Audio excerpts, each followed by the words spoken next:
আপনি এখানে এখন কি করছেন? কেন এসেছেন? আরে আস্তে আস্তে, একসাথে এত প্রশ্ন কেন করছো? তোমার বান্ধবী যেমন তোমাকে নিয়ে এসেছে, তেমনি আমার বন্ধু সেম। অনিলের কথা শুনে সুপ্রভা ভ্রু কুঁচকাল। অনিলকে জিজ্ঞেস করলো, আপনাকে কিভাবে নিয়ে আসলো শুনি?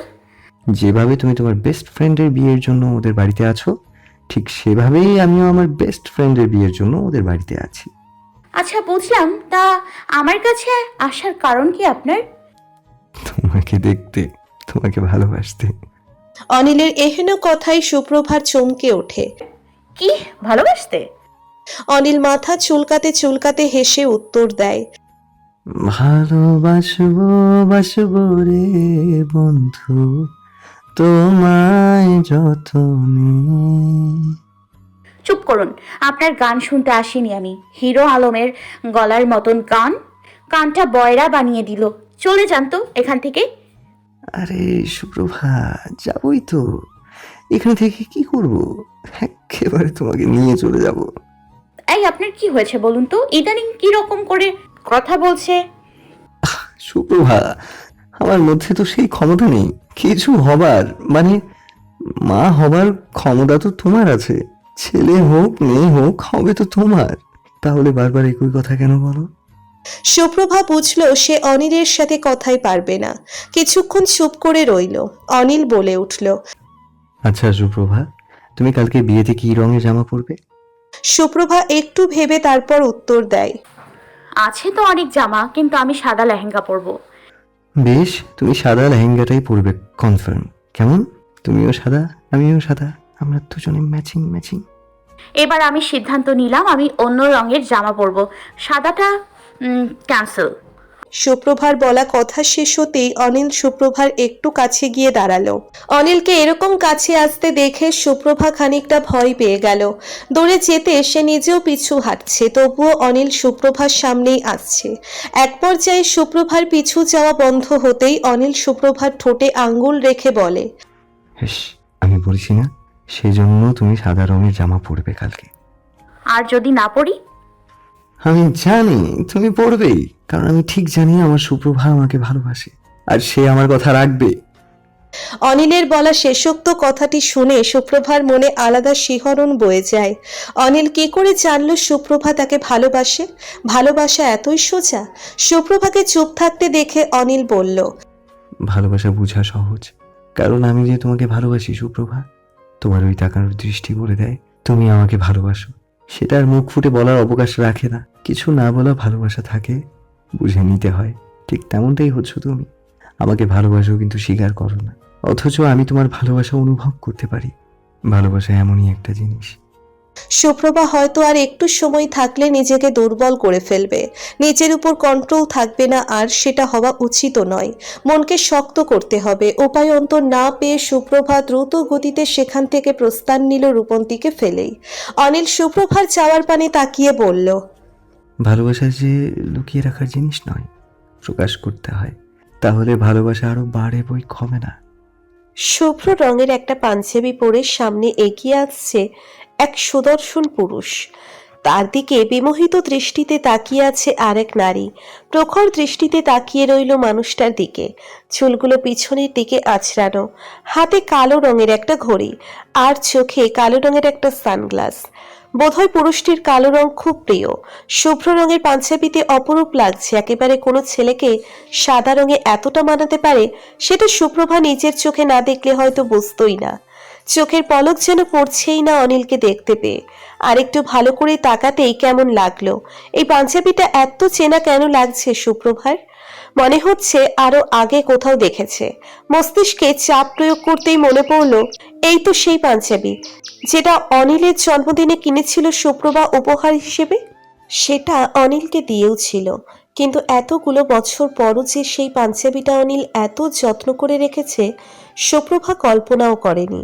সেদিনের পর অনিল সেই পাঞ্জাবিটা নিয়ে ঠিক করেছে, এই চিন্তাটুকুও সুপ্রভার মনে আসেনি। সেখানে এত বছর পরও অনিল যত্ন করে তার দেওয়া উপহারের জামাটা পরেছে। না, মানুষটার ভালোবাসায় যে কোনো খুঁত নেই, একদম নিখুঁত ভালোবাসা, সেটা সুপ্রভা যেন প্রতিদিন একটু একটু করে টের পাচ্ছে। সুপ্রভার ভাবনার মাঝে সামনে এসে দাঁড়ালো অনিল, তড়ি মেরে জিজ্ঞেস করলো, এক্ষুনি আমাকে দেখে হা হয়ে তাকিয়ে আছো? যখন আমি বড় বেশি তোমার সামনে এসে দাঁড়াবো তখন কি করবে? জ্ঞান হারাবে নাকি সুন্দরী?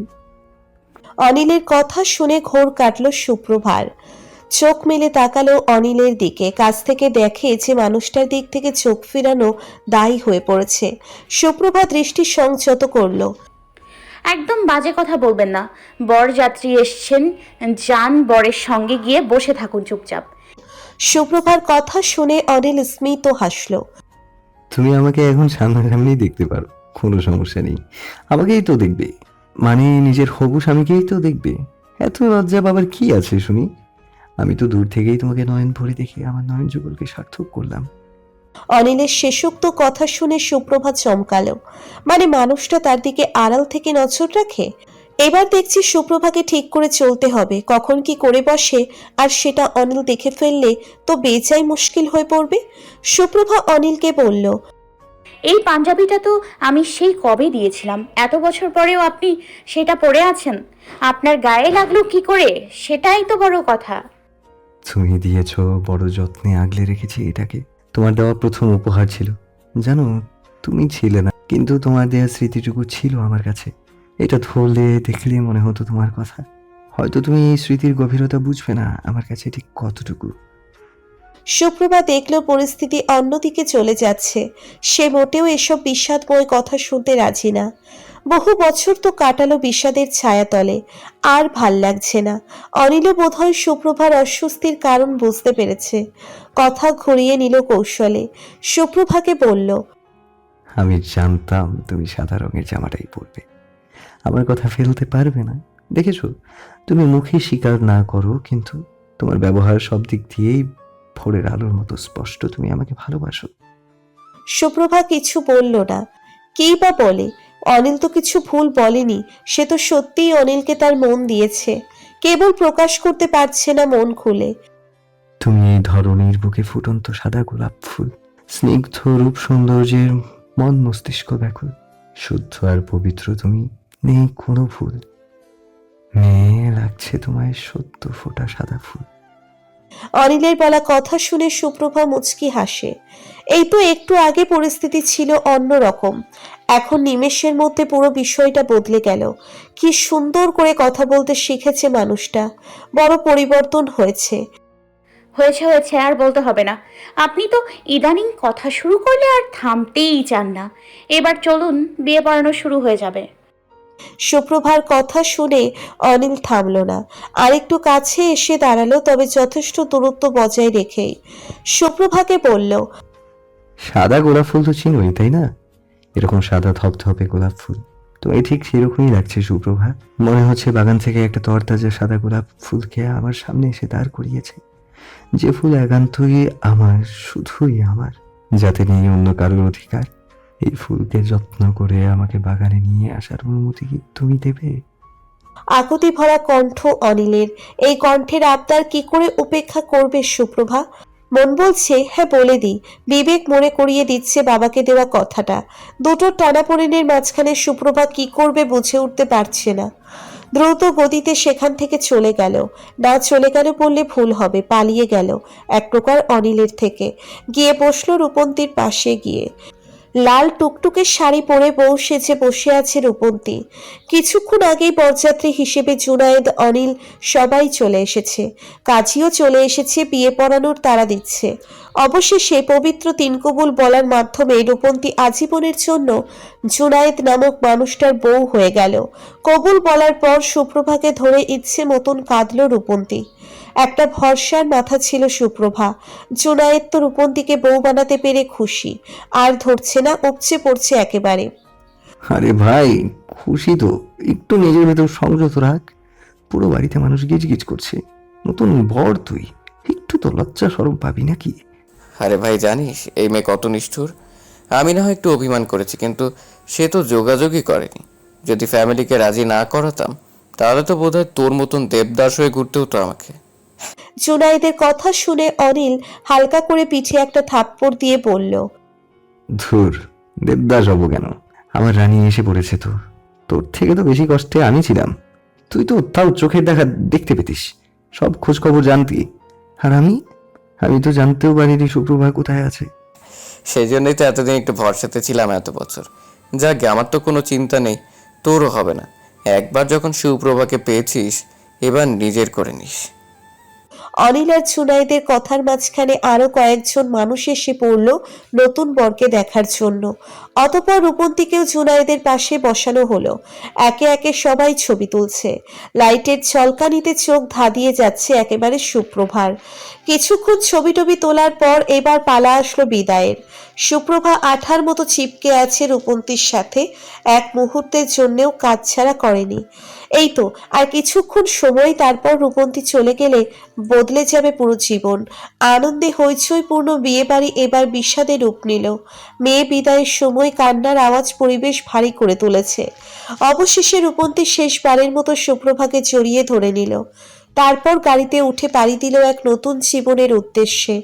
গাড়িতে বসতেই জুনায়েদ রূপন্তীর দিকে টিস্যু বাড়িয়ে দিতেই রূপন্তী সেটা নিয়ে চোখ মুখ মুছে নিল। এরকমভাবে কাঁদলে যেন তোমাকে বিয়ে করে নিয়ে যাচ্ছি না, একেবারে মারতে নিয়ে যাচ্ছি। যেন এক্ষুনি দুনিয়ার মায়া ত্যাগ করবে তুমি, সেজন্য এরকমভাবে কাঁদছো। জুনায়েদের কথায় রূপন্তী কান্না থেমে গেল। রাগত দৃষ্টিতে জুনায়েদের দিকে এক পলক তাকিয়ে আর কিছু বলল না। ফুলে সজ্জিত গাড়ি নিয়ে চলছে নতুন বধূ নিয়ে এক নতুন জীবনের দিকে। রূপন্তীর যাওয়াতে মনটা ভীষণ ভার হয়ে গেছে সুপ্রভার। মন খারাপ নিয়ে চেয়ারে বসেছিল, ঠিক তখনই বাবা আর মা সুপ্রভার পাশে এসে বসলো। সুপ্রভা আর কিছু বলল না। বিয়ে উপলক্ষে তামিম, সাহারা বেগম, আফজাল হোসেন সবাই এসেছে।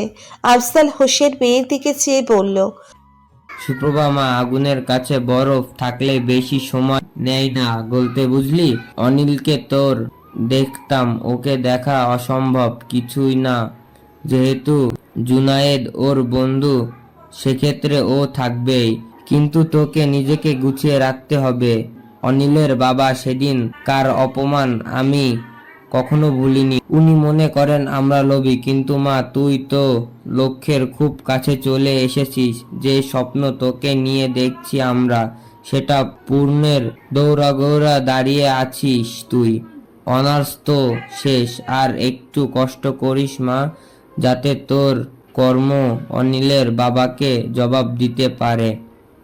সুপ্রভা এতক্ষণ বেশ মনোযোগ দিয়ে আফজাল হোসেনের কথা শুনল। আফজাল হোসেন মেয়ের পাশে বসে আছেন মেয়ের উত্তরের অপেক্ষায়। সুপ্রভা মুখ খুলল অবশেষে। বাবা তুমি চিন্তা করো না, আমার কাছে সবার আগে তুমি। আমাকে নিয়ে আমার বাবা যে স্বপ্ন দেখেছে সেটা আমি পূরণ করবই। আমার জন্য তোমাকে অপমানিত হতে হবে না। বুকে পাথর চাপা দিয়ে এক প্রকার কথাগুলো বলল সুপ্রভা। বাবা মা সবাইকে একে একে গাড়িতে উঠে নিজে ভিতরে যাবার জন্য পা বাড়িয়েছে। জামা কাপড় গুছিয়ে নিবে তখনই ড্রয়িং রুমে দেখা হলো অনিলের সাথে। কোণে বিদায়ের সময় সমস্ত লোক বলতে গেলে এখনো বাহিরেই আছে, সেজন্য ড্রয়িং রুমে কেউ নেই। সুপ্রভাকে দেখতে পেয়ে অনিলের মুখে হাসি ফুটে উঠল, যেন এতক্ষণ সে সুপ্রভার জন্যই অপেক্ষা করছিল। সুপ্রভা খেয়াল করলো অনিলের হাতে একটা সাদা জবা ফুল। সেদিকে মনোযোগ না দিয়ে সুপ্রভা সিঁড়ি বেয়ে উঠে যাচ্ছিল, যেন সেখানে অনিল কেন কে বসে আছে সেটা সুপ্রভার দেখারও বিষয় না। কিন্তু অনিল তড়িঘড়ি করে সুপ্রভার সামনে গিয়ে দাঁড়ালো। আরে এই মেয়ে, তোমার জন্য বসেছিলাম আমি, আর তুমি আমাকে তোয়াক্কা করছো না, চলে যাচ্ছ সোজা। এতক্ষণ বিয়ে ঝামেলায় ছিলে, এখন তো কনে বিদায়ও শেষ। তুমি কই থাকো শুনি? দেখুন কথা বাড়াবেন না, ভাল লাগছে না আমার। আমার বাবা মা অপেক্ষা করছে আমার জন্য। শ্বশুর মশাই তো আর তোমার মতো বাসানি নয়, তিনি ঠিক আমার সাথে হাসি মুখে সুন্দর করে কথা বলেছে, বুঝলে? সুপ্রভা অনিলকে আর প্রতি উত্তর করলো না। অনিল হাতে থাকা জবা ফুলটা সুপ্রভার দিকে এগিয়ে বলল, বললেও হবে না একটু ফুল, এই ফুলেই শোভা পায় আরো একটি ফুল। সুপ্রভা অনিলের কথা শুনে না চাইতেও হাসলো। সত্যি অনিল বেশ চমৎকার করে কথা বলতে শিখে গেছে। কেমন সুন্দর ছন্দ করে কথা বলে মিলিয়ে মিলিয়ে। সুপ্রভা এক নজর অনিলের চোখের দিকে তাকালো। মায়া ভরা চোখের দিকে তাকালে সুপ্রভা যেন নিজেকে হারিয়ে ফেলে। সুপ্রভার সামনে ফুলটা ধরে দাঁড়িয়ে আছে অনিল। এটা ফিরিয়ে দেবার সাধ্য নেই সুপ্রভার। একটা ফুলই তো দিয়েছে, নিলে কি আর এমন ক্ষতি হবে? শেষবেলায় আর মানুষটাকে কষ্ট না দিলেই হয়। হ্যাঁ, শেষবেলা, কারণ এই যে সুপ্রভাত যাবে আর তো আসবে না। সুপ্রভা ফুলটা হাতে নিতেই আবারও অনিল বলে উঠল, মেয়ে, ফুলটা তোমার কানে গুজলে বেশ লাগতো। সৌন্দর্য যেন আরো ফুটে উঠতো। তখন একেবারে নজরটায় আটকে যেত। বেশ সুন্দর করে গুছিয়ে কথা বলতে শিখে গেছেন দেখছি আপনি। তোমার জন্য সব কিছু, বুঝলে মেয়ে। নিজেকে একটু কবি, রোমান্টিক পুরুষ বানিয়ে যদি তোমার মতো পাষাণীর হৃদয়ে থাকা আমার জন্য একটুখানি ভালোবাসা আছে না, তা যেন প্রকাশ হয়ে আসে। ভালোবাসা অনুভব করা জিনিস, বুঝে নেবার জিনিস, প্রকাশ করার নয়। যে ভালোবাসা লোক দেখানো বা অতিরিক্ত প্রকাশ করা হয় সেটা বোধহয় খুব বেশি দিন থাকেও না, বুঝলেন? বুঝেছি, আমার জন্য ভালোবাসা তোমার মনে ঠিক রয়েছে, তুমি প্রকাশ করছো না। তবে এবার করবে, আমার অপেক্ষার প্রহর শেষ হবে। অনিলের কথা শুনে সুপ্রভার সঙ্গে সঙ্গে মাথা নিচু করে ফেলল। মানুষটা কত ইচ্ছে আশা নিয়ে কথা বলছে, অথচ সুপ্রভা একটু পরে তার সব আশা ভরসা এক নিমেষেই শেষ করে দিয়ে আবারও হারিয়ে যাবে। আর দেখতে পাবে না সেই অনিলকে। ভাবতেই বুকের ভিতরটা কেমন হাহাকার করে উঠছে। অথচ এই যন্ত্রণা কেবলই সুপ্রভার নিজের, কাউকে বলতেও পারছে না। সুপ্রভাকে চুপ দেখে অনিল বলল, কথা দিলাম তোমার কাছে, ওহে আমার প্রিয়া, তোমায় যদি না পাই আমি করব না খুব বিয়া। বেশ থাকুন তবে, বিয়ে বাদে বোধহয় পাবেন না আর আমাকে। যদি থাকেন ভাগ্যে তবেই দেখা হবে আমাদের। অনিলকে আর কিছু বলার সুযোগ না দিয়ে সুপ্রভা উপরে উঠে গেল। অনিল বুঝে উঠতে পারল না সুপ্রভার বলা কথার মানে। সুপ্রভার যাওয়ার পানে তাকিয়ে রইল কেবল কিছুক্ষণ, তারপর নিজের বাড়িতে যাবার জন্য পা বাড়ালো। বারান্দায় বসে আছে সুপ্রভা। রাত এখন 12টা, অথচ তার চোখে ঘুম নেই। বারান্দায় বসে বসে চন্দ্র বিলাস করছে। ভুল হবে, ভিতরটা ছটফট করছে অনিলের জন্য। সেই কারণে দু চোখেও ঘুম নেই। তখন যে অনিল চলে গেল, সে তো জানলেও না সুপ্রভা আবারও হারিয়ে যাবে। জানলে বোধহয় সুপ্রভাকে আর যেতেই দিত না। চুপিসারে চলে আসলো সুপ্রভা। আসার আগে একটা বার অনিলের থেকে বিদায়ও নিতে পারেনি। বাস্তবতা যে বড়ই কঠিন, সেখানে মন যেরকমই ভাবুক না কেন, আমাদের বর্তমান পরিস্থিতি সেটা করে উঠতে দেয় না। যেমনটা হচ্ছে সুপ্রভার সাথে। মনে প্রেম থাকলেও বিচ্ছেদের সঙ্গী হয়েছে। সে মনে যতই প্রেম থাকুক, যতই ভালোবাসা থাকুক, বাবাকে দেওয়া কথার খেলাপ সুপ্রভা কিছুতেই করবে না। যতবার বাবার বলা কথা মনে পড়ে, সাথে ঠিক ততবারই অনিলের বাবার বলা কথাগুলো মনে পড়ে। তারপরেই স্থির করে নেয় মনকে, প্রস্তুত করে সেই কথার জবাব যেন তার কর্মই দেয়। রাতের বেলা আকাশ দেখে সুপ্রভা কিছুক্ষণ তাকিয়ে রইল। বলতে ইচ্ছে হলো, একলা আড়লে আবডালে থেকে যায় হাজারো মন খারাপ কষ্ট। তার কিছুটা খোলা আকাশ জানুক, বাকিটুকু রাতের কালো অন্ধকার দেখুক। পুরনো জায়গায় ফিরতেই সুপ্রভার আবারও তাড়াহুড়োর জীবন শুরু। সকালবেলা ঘুম থেকে উঠেই সিঁড়ি বেয়ে নামছিল বাহিরে যাবার জন্য। তখনই মায়ের ডাক পড়ে রান্নাঘর থেকে। সেখানে গিয়ে দেখে ডাইনিং টেবিলে খাবার সাজানো রয়েছে। সুপ্রভা বুঝেছে তার মা তাকে ঠিক কিসের জন্য ডেকেছে। খেতে বসেছে সুপ্রভাকে।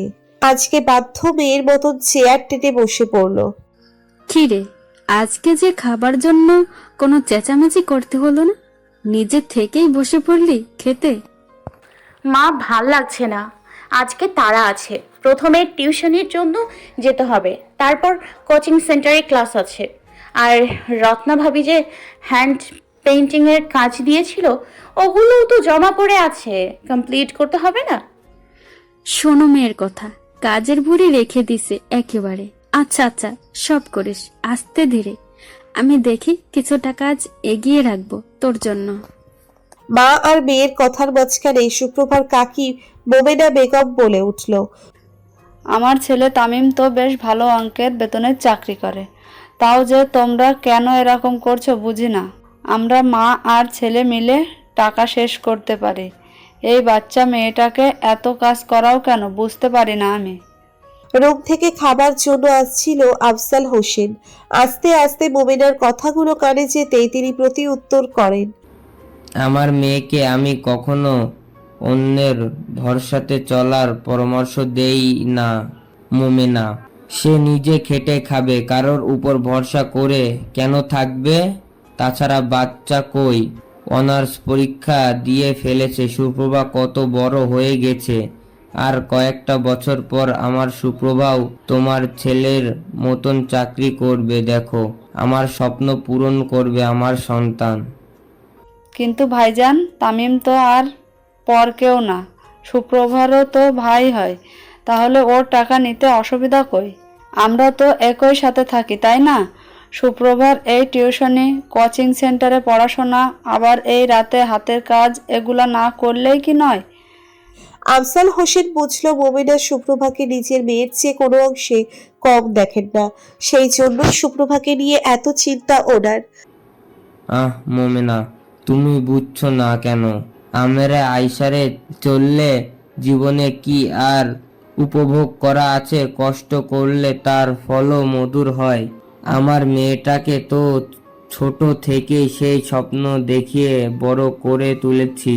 ছিল সেরকম পরিস্থিতিতেও তখন আমাদের পুরনো বাড়ি ফিরে পেয়ে কি সেগুলো সব ভুলে যাবে? আর তাছাড়াও ও এই কাজগুলো করে সেটাই ভালো। নিজের পড়াশোনার খরচটাও নিজে বহন করতে পারে। এখন একটা ভালো দিক যে টাকা পয়সা সেগুলো সংসারে দেয়, যেহেতু আমরা তিনজন আছি, আর তামিমও তো দেয়। মোট কথা আমরা সবাই মিলেমিশেই তো আছি।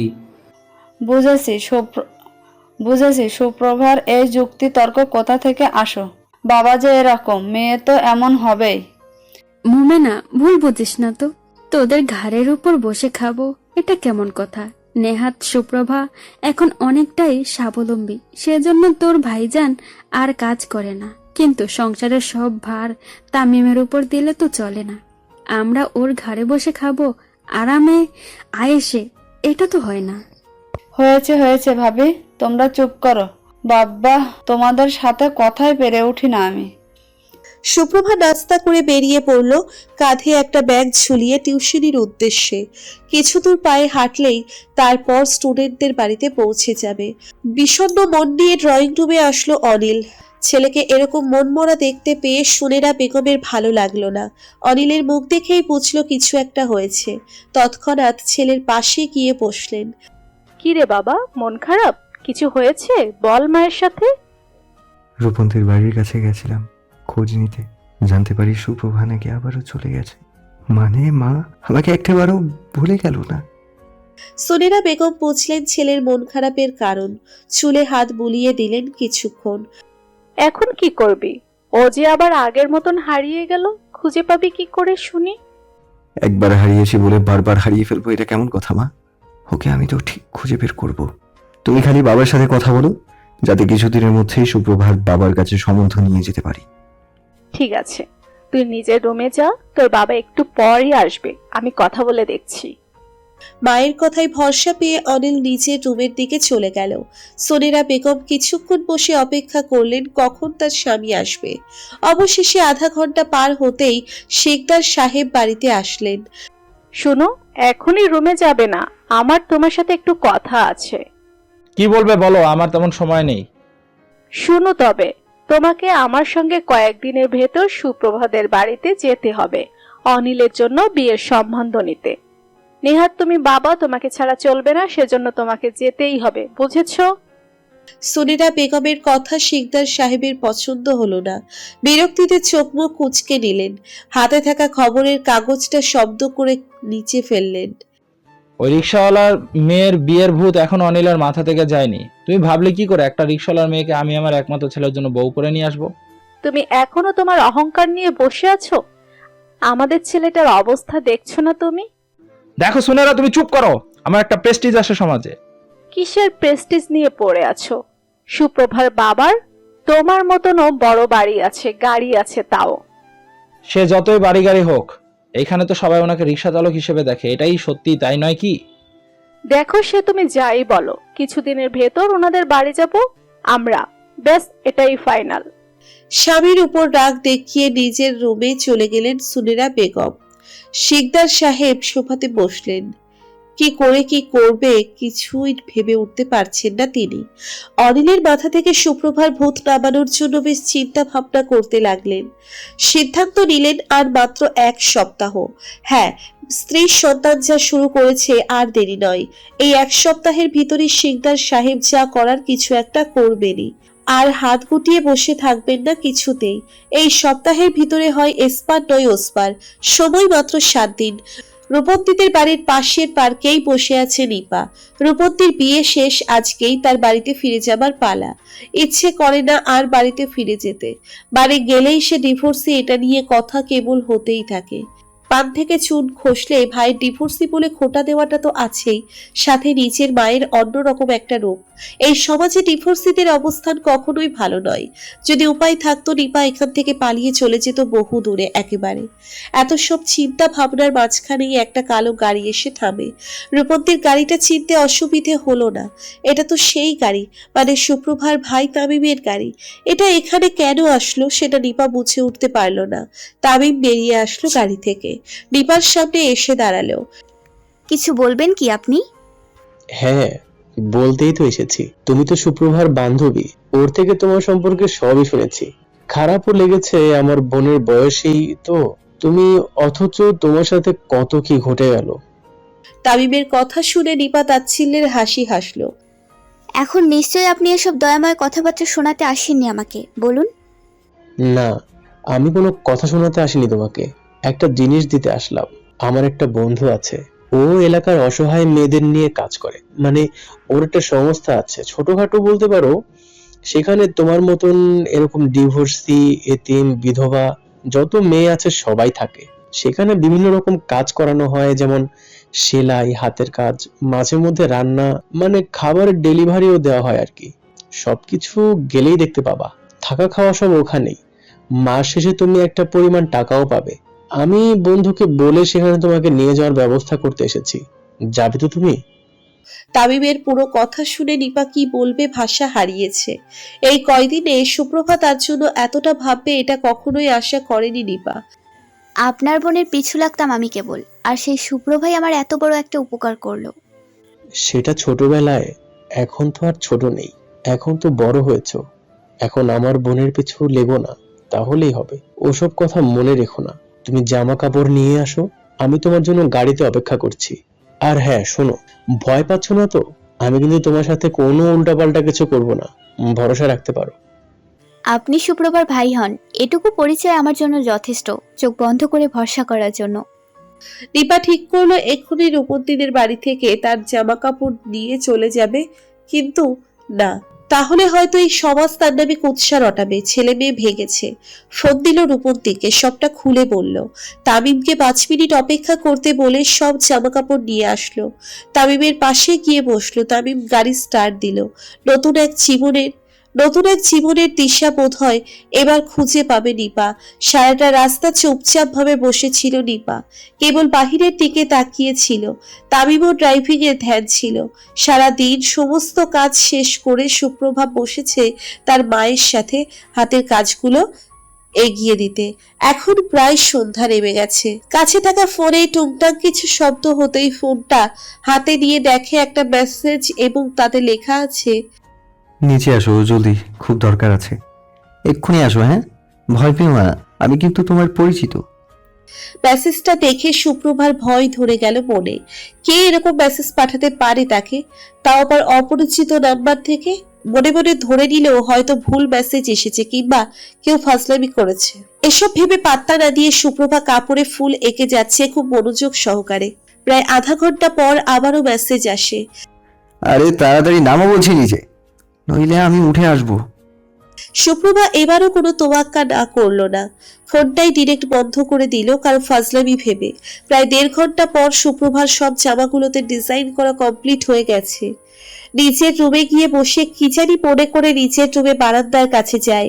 সেখান থেকে নিচের অনেক কিছু দেখা যায়। সেখানে গিয়ে সুপ্রভা এমন এক জিনিস দেখলো যেটা দেখে হাতে থাকা চায়ের কাপ মাটিতে পড়ে যায়। অবাক দৃষ্টিতে তাকিয়ে আছে সুপ্রভা। কেবল এটা সে আশা করেনি, মোটেও আশা করেনি এরকমটা হবে।